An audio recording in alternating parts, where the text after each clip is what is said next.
Ayan. Ayan, okay na yan. Ayan. Tapos kain na kayo dyan, be. Meron na dyan naluto, be.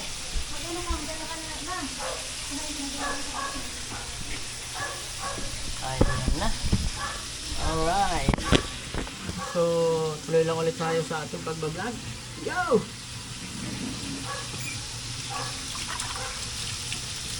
Alright. Ang una nating nilaga is yung mga kasag. Mga kasag ang tawag namin sa probinsya yan. Katang. Yan, saka yung mga paa ng alimango, napakamahal ng alimango. Bali, 3 piraso lang siya na mga ganito kalaki yung ulo niya, yung ano niya, katawan niya. 480 na kaagad. So, ang ginawa ko, pinatanggal ko lang yung mga galamay at yun ang binili ko. So, mahigit 8 piraso ako, 200 lang tinawaran. Medyo may katabaan din naman yun. Mas maganda nga yung ganong kalaking yan. Kaso nga lang natataksan siya. Ayan. So, ito na yung aking mga ano. So, sibuyas pa. Hindi pa ano yung sibuyas. Yan, ito na yung mga ito natin. Ito yung okay, ready na lahat. Yung mama ko, kasi dahil bakit daw, hindi niya naintindihan yung sabi ko na kain ka muna sa akin vlog. Ayan, kumakain na oh. Good morning. Kaya, naglilinis-linis no? Ayan. Ayan. Kasi mawit pa. Alright. So, ayan na. Ang ating niluto. Ayan. So, nakina ako na sa sibuyas para ikaw na. Kain na kayo doon. Ako na bahala dyan. Alright. Ako naman ang titira ng mga recados. Para may mga pag-ihaw na rin. Mga pag-ihaw na.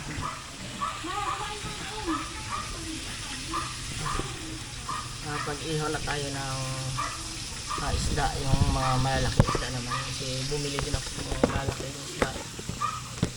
Ayun. Hirap naman itong hawakan itong ano ko. Itong vlog ko. Habang magawa tayo ng ating ano. Ayan. Yun. Small yan. Dumikit. Kasi may magnet yan. Kaya dumikit. So, yun din natin itong sibuyas. Kailangan natin ang sibuyas.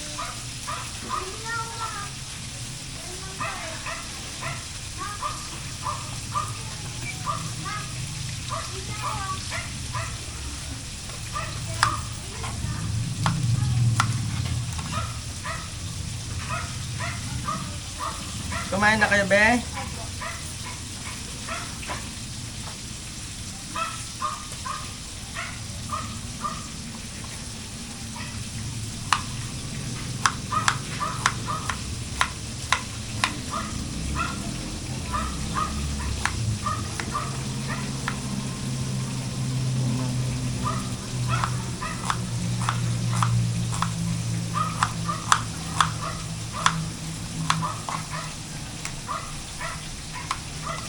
Kailangan durog yung mga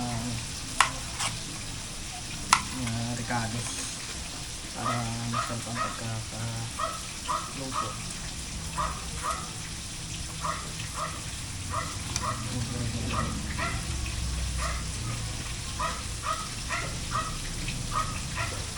So magluluto tayo ngayon ng seafoods mukbang.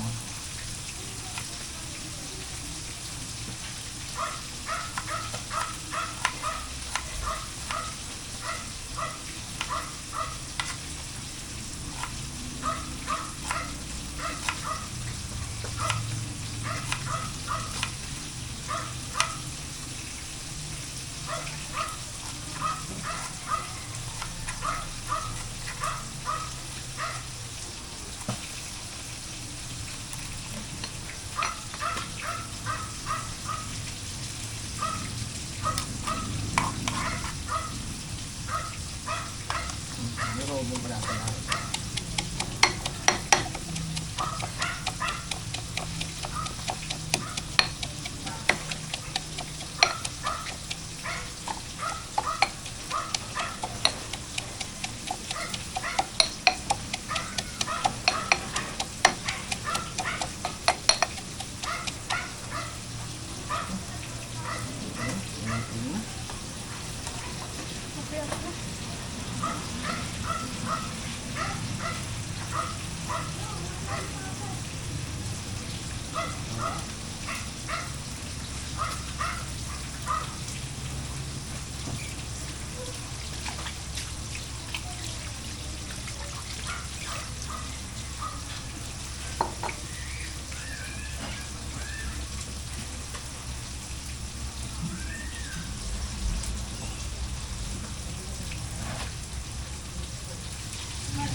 Takpan natin ito.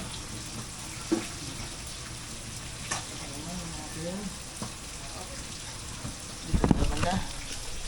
Ayan. Ating prito na kawilis. Ganda talaga ng pagkaka. Ang isang kawilis.